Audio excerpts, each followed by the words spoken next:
Je crois qu'aujourd'hui, si on regarde, hier encore, j'étais en train de vérifier, mais de janvier 2023 à aujourd'hui, depuis le début des éliminatoires de la Coupe d'Afrique, j'ai envie de dire que toutes les équipes, en réalité, ont convoqué entre 26, 27, 28, voire même une trentaine de joueurs. Et après, petit à petit, dilué. Je pense qu'aujourd'hui, tout le monde est conscient de la dureté de cette CAN, des difficultés qu'il y a de cette CAN, les matchs, comment ils sont disputés et comment c'est difficile, entre les baisses de forme, entre les suspensions, entre les maladies.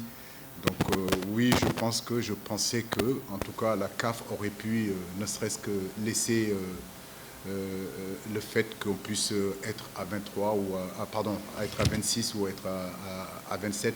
En réalité, ça ne gâchera rien du tout parce que pour nous, les entraîneurs, ça nous permet, si vous voulez, d'avoir beaucoup plus de possibilités. J'ai envie de dire que depuis 8 ans que je suis ici, ce sont des situations que j'aimerais que la CAF nous demande quand même un peu plus notre avis, nous les techniciens. C'est vrai que le football africain a beaucoup progressé, c'est beaucoup développé, mais au niveau des joueurs, au niveau des infrastructures, etc., etc. Mais j'ai envie de dire que nous, les techniciens aussi, ce serait bien qu'on nous demande notre avis pour justement savoir ce que nous pensons de tout ça. Et je saute sur la deuxième question qui est bien sûr le temps, de jouer à 14 heures. Rappelez-vous, la dernière CAN, on avait joué à 14 heures à Bafoussam. On venait de sortir quand même, on était finaliste en 2019 et puis on arrive en altitude, 14 heures. On a joué contre le Zimbabwe, on a joué contre contre la Guinée à 14 heures. Il n'y a aucun médecin qui vous dira que jouer à 14 heures, c'est bon pour la santé des joueurs. Je pense qu'il est important aussi que la Confédération africaine pense à ces joueurs-là, qu'ils comprennent que pour que la CAN soit belle, il faut mettre aussi dans les meilleures conditions de performance les joueurs. Aujourd'hui, on ne peut pas être performant en jouant à 14 heures. Et je le dis, il n'y a pas que moi qui est dans cette situation-là. Je pense qu'il y a d'autres équipes aussi qui sont dans cette situation-là. Et il n'y a aucun entraîneur qui est d'accord, qui voudrait jouer à 14 heures. Et je pense que quand on parle de la 3e compétition mondiale aujourd'hui, après la Coupe du Monde et après la Coupe d'Europe, l'évolution de cette compétition ne peut pas être seulement que sur les gradins et sur les hôtels. Il faut penser aussi aux acteurs parce que c'est eux qui sont sur le terrain, de les mettre dans de meilleures conditions. Et jouer à 14 heures, ce n'est pas une bonne chose.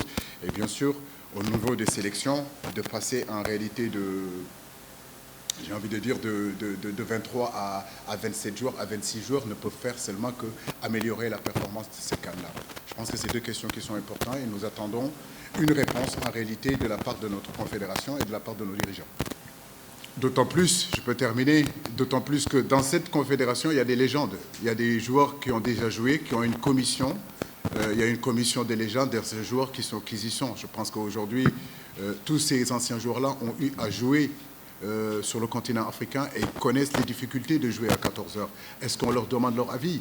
Est-ce que ces légendes-là qui sont là, dans leur commission, est-ce que quand les décisions se prennent, est-ce que vraiment on les associe? Parce que je ne pense pas qu'un Jérémy Nitap qui a déjà joué pour le Cameroun ou bien un Anthony Bafoué qui est dans cette commission-là vont donner, je veux dire, l'aval pour faire jouer les équipes à 14 heures, etc. Je pense qu'il faut demander aux footballeurs quand même les réalités du terrain. Et ça, c'est important. Merci, coach.